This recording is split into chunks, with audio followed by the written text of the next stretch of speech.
Hi ನಮಸ್ತೆ ಎಲ್ರಿಗೂ. ನಾನಿವತ್ತು ಕಾಂಪೋಸ್ಟ್ನ ನಮ್ಮನೇಲಿ ನಾವು ಯಾವ ರೀತಿ ತಯಾರು ಮಾಡಿದ್ವಿ ಅಂತ ತೋರಿಸ್ಕೊಡ್ತಾ ಇದ್ದೀನಿ. ಮೊದಲಿಗೆ ತಿಪ್ಪೆಗೊಬ್ಬರಕ್ಕೆ ಕಾಂಪೋಸ್ಟ್ ಕನ್ಸೋರ್ಷಿಯಾ, ಮೈಕ್ರೋಬಿಯಲ್ ಕನ್ಸೋರ್ಷಿಯಾ ಅನ್ನೋದನ್ನ GKVKಯಿಂದ ತೊಗೊಂಡು ಬಂದಿದ್ವಿ.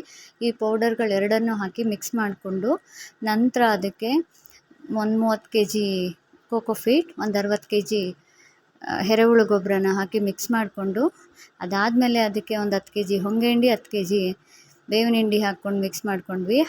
ಅದಾದಮೇಲೆ ಗೊಬ್ಬರನ ಎಲ್ಲ ಲಾಟ್ ಮಾಡಿಕೊಂಡು ಅದಕ್ಕೆ ಗಂಜಲನ ಚಿಮುಕಿಸಿ ಅದ್ರ ಮೇಲೆ ಕೆಮ್ಮಣ್ಣು ಹಾಕಿ ಕವರ್ ಮಾಡ್ಕೊಂಡ್ವಿ. ಯಾಕಂದರೆ ಒಂದು 25-30 ಡೇಸ್ ಆಗುತ್ತೆ ಅದು ರೆಡಿ ಆಗೋದಕ್ಕೆ. ಅದಕ್ಕೆ ಒಳ್ಳೆ ತೇವಾಂಶ ಕಾಪಾಡೋದಕ್ಕೋಸ್ಕರ ಕೋಕೋಫೀಟ್ ಬೆಳೆಸಿರೋದು.